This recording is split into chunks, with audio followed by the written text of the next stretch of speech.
Selamat malam semuanya, selamat datang di Praktikum Struktur Data.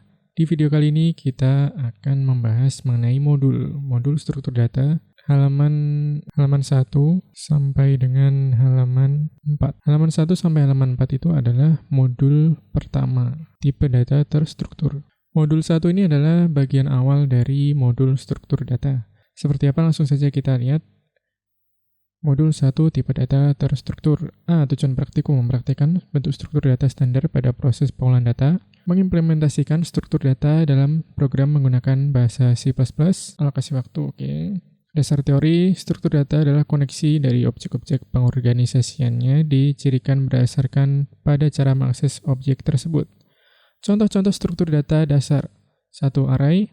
Array adalah koleksi dari objek-objek yang sejenis, tipe datanya sama. Dengan sifat akses individual dilakukan dengan menyebut indeksnya. Untuk umum, tipe, nama variabel, kemudian kurung siku, indeks. Contoh, float nilai 10. Artinya ada 10 elemen yang semuanya bertipe float, yaitu nilai 1, nilai 2, nilai 3, nilai 4, sampai nilai 10. Record adalah koleksi dari objek-objek yang tipenya tidak harus sama, dan akses individual atau objek dilakukan dengan menyebut namanya atau field. Berikut ini penjelasan menggunakan tabel.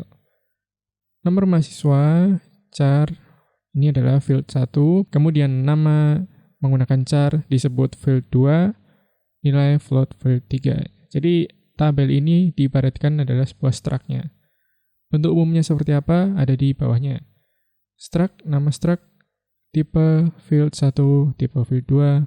Ini tadi ya, ini kalau disesuaikan dengan tabelnya, maka char nomor mahasiswa, char nama, kemudian float nilai. Gitu. Setelah dibentuk struct-nya, kemudian struct juga perlu dideklarasikan lagi. Ini di bawahnya. Struct, nama struct, variabel struktur. Jadi kalau struct itu ada nama struct dan nama variabel struct. Di sini nama struct-nya dinamai dengan nama underscore struct. Kemudian nama variabelnya dinamai dengan variabel underscore struktur. Gitu ya. Nah, nanti yang akan dipakai untuk mengambil nilai atau mengoutputkan itu yang variabel struktur. Itu nanti akan dijelaskan. Contoh, struktur data nilai char. Nah, ini ya tadi yang disesuaikan. Kemudian setelah struct-nya terbentuk, dideklarasikan lagi. Jadi diibaratkan kalau misalnya kita mau buat variabel integer gitu. Nah, itu kan biasanya integer x titik koma. Itu kan namanya deklarasi variabel ya. Tipe data kemudian variabel. Nah, kalau di struct ini juga perlu seperti itu. Struct data nilai, ini adalah nama struct-nya, kemudian nama variabelnya nilai mahasiswa. Kemudian bentuknya ini ada dua. Yang pertama struct seperti ini, kemudian yang kedua adalah typedef. Typedef struct tipe 1 field 1, tipe 2 field 2 sama. Kemudian di bawahnya pendeklarasiannya yang agak berbeda. Kalau di bagian kiri ini struct, nama struct, variabel struct. Kalau yang pakai typedef itu langsung saja nama struct, variabel struct. Jadi typedef itu seperti kita membuat seolah-olah si struct ini akan menjadi tipe data. Kalau struct-nya udah jadi tipe data, maka tipe data itu bisa langsung dipakai. Typedef struct, ini nama struct, ini adalah nama struct-nya. Nah, karena udah pakai typedef, jadi si nama struct ini seolah-olah langsung jadi tipe data, sehingga langsung bisa dipakai di bawahnya. Langsung saja nama struct, variabel struct. Oke, bisa membedakan antara typedef sama yang bentuk biasa. Kemudian ini pengimplementasiannya. Typedef struct, char mahasiswa 9, char nama 16, float nilai, data nilai. Data nilai ini adalah nama struct-nya. Karena ini pakai typedef, nama struct seolah menjadi tipe data.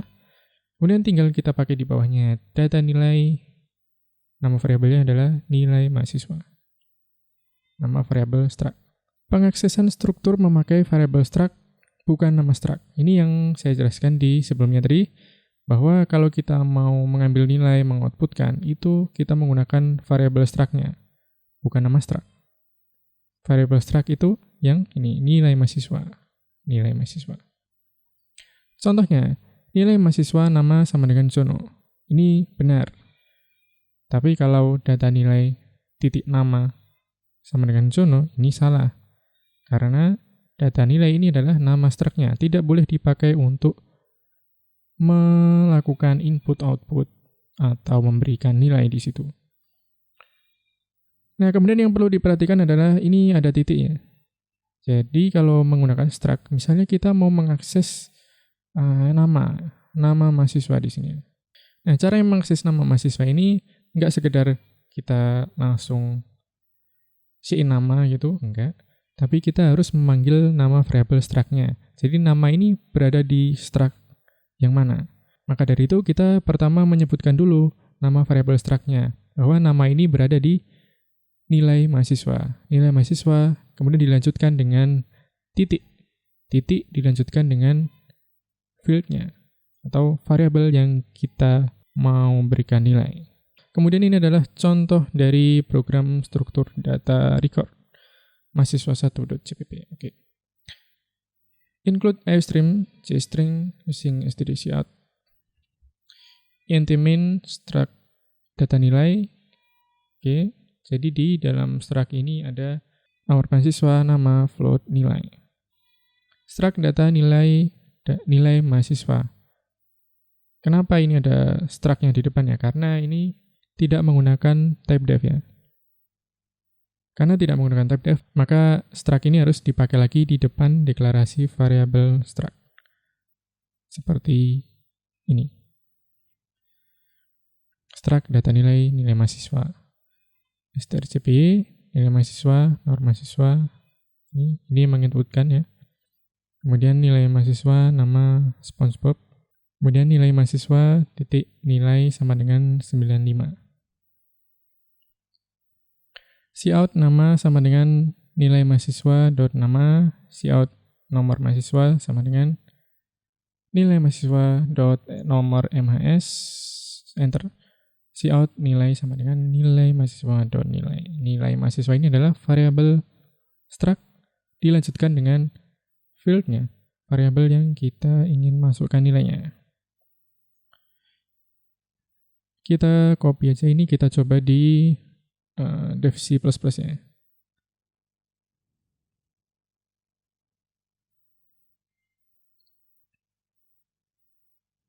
Oke, ini adalah hasil dari program yang kita copy dari modul. Jadi program ini adalah program yang statis, artinya inputnya tidak diinputkan oleh user, melainkan diinput langsung di programnya.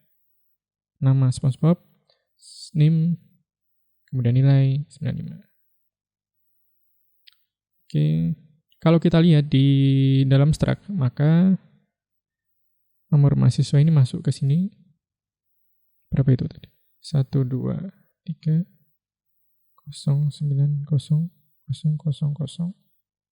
Kemudian nama, kemudian nilai 95. Itu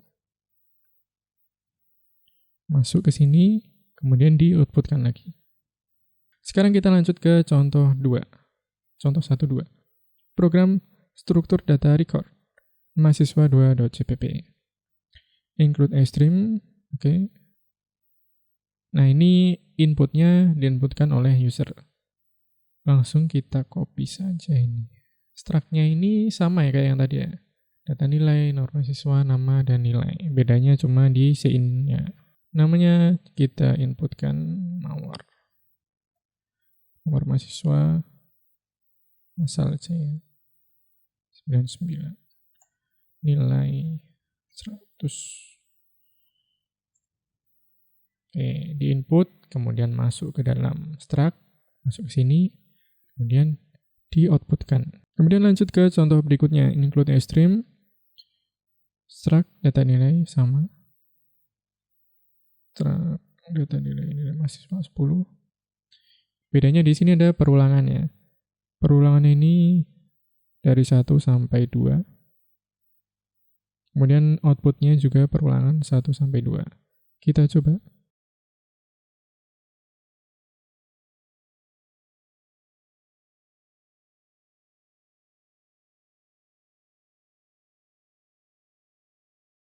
Oke, ini adalah hasil dari program yang kita copy.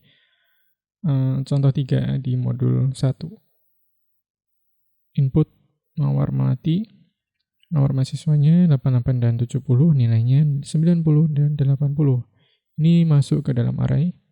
Masuk ke dalam struct, kemudian di-outputkan lagi.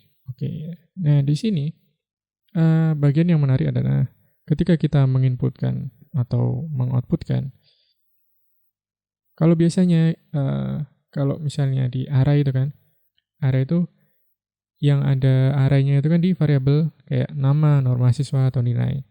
Misalnya cin nama terus kurung siku i. Nah, kalau di struct ini letak kurung siku i-nya itu ada pada nama variabel struct. Jadi nilai mahasiswa i titik nama. Nilai mahasiswa i titik nomor mahasiswa, nilai mahasiswa i titik nilai. Ini dimulai dari 1 ya nih, perulangannya 1. Jadi nilai mahasiswa 1 nama, nilai mahasiswa 1 nomor mahasiswa, nilai mahasiswa 1 nilai, kemudian 2 nilai mahasiswa 2 nama, nilai mahasiswa 2 nomor mahasiswa, nilai mahasiswa 2 nilai. Ini. Kemudian di-outputkan sama. Perulangannya dari 1 sampai 2.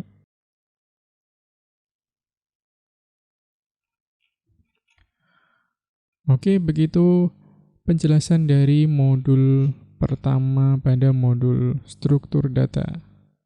Kalau ada yang kurang jelas, silakan ditanyakan di kolom komentar atau langsung saja ditanyakan ke ASLab kalian. Terima kasih.